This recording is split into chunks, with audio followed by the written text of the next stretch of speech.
A major announcement: new shirts on sale. SB 357. They come in black and white, and in different shapes and sizes. And we have the shirts with the logo up there, as you can see with the silhouette and the black shirt. And you can get them at the Instagram pages right here. Follow the Instagram page, and don't forget like, comment, and subscribe. And I hope y'all enjoy the video. Hey, what's up, everybody? This is Kimler Site doing another segment of My Monies. And on today's segment of My Monies, what I just want to talk about is, y'all. So, if y'all haven't seen it or not, like, I know I'm a big, I like rap and stuff like that, but if you haven't seen it or not, unfortunately, the rapper Little Papa at the age of 25, and I'm not going to say it due to YouTube guidelines, but unfortunately, he took his life in his own control. And if you don't know what I'm talking about, you could just go look it up. But yeah, unfortunately, he took his life in his own control. And I don't want to talk about that just because, like, not necessarily like I don't want to address it, but what I do want to address is a bigger issue.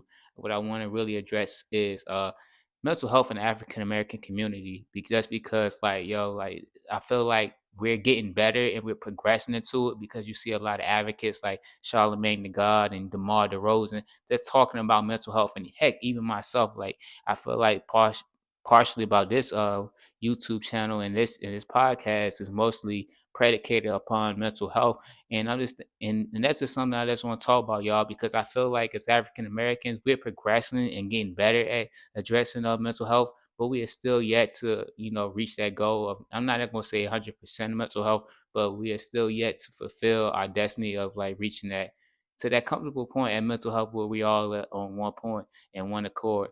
And that's what I just want to talk about, y'all, is this mental health in the African American community, just because it's just like this is something like we continuously getting better.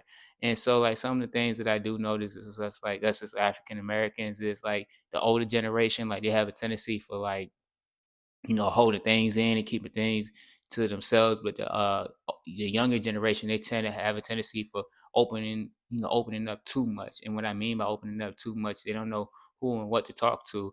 And it is pretty much like I'm pretty sure, like in a situation a little popular, like opening up to social media, because like in my opinion, like not everyone on social media is advocates for mental health. They're more like audience on mental health. And what I mean, all this audiences, and what I just pretty much mean is they're not necessarily going to give you the right resources or tell you the tools as to how to better your mental health, and vice versa with the older crowd. Like you have, like you see it, like they tend to, a lot of them have a tendency for just holding things in.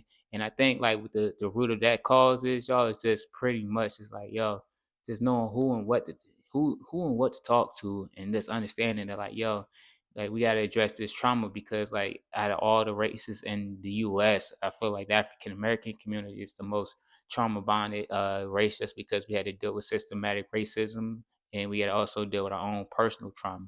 And just talking about that just alone is just like, like how can we make this better? How can we continuously, like I say, to keep progressing in mental health, just because like we got to continuously like to understand that there are resources out there, and there are ways how we could better our mental health. And I think like that's the root of it, is just like what are the resources, because I think like some of us thinking there aren't any resources, but there are plenty of resources. Like that's how I better myself, and that's how I noticed like those people like the Charlemagne the Gods and the LaShawn McCoys and the DeMar Roses, how they better themselves. And like I say, there's no more better thing than seeing a healed Black person, and like seeing them at peace is the most beautiful thing that you could possibly seek, y'all.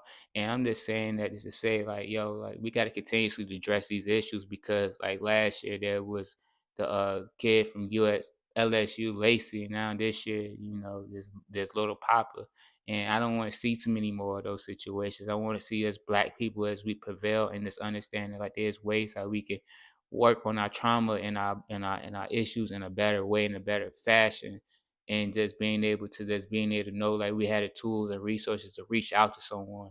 So if you don't get anything out this video, us as Black people, reach out, man. Ask questions. Go to a therapist. You don't have to go to social media. Heck, you don't gotta hold it in and just keep your energy pent up, because the more you keep your energy pent up, there's gonna be more trauma that's gonna be released upon someone. And we don't need that. We need more opportunities just to being able to express our thoughts in a more fulfilling way, where we don't feel like we're being judged and we're feeling like nobody understands us. So just please, y'all, you having a mental health issue, yo, just take the time to address your mental and don't neglect it, but also don't overexert it. And so, with all that is being said, y'all, this is Kimberly Sykes doing another segment of My Mind Mondays.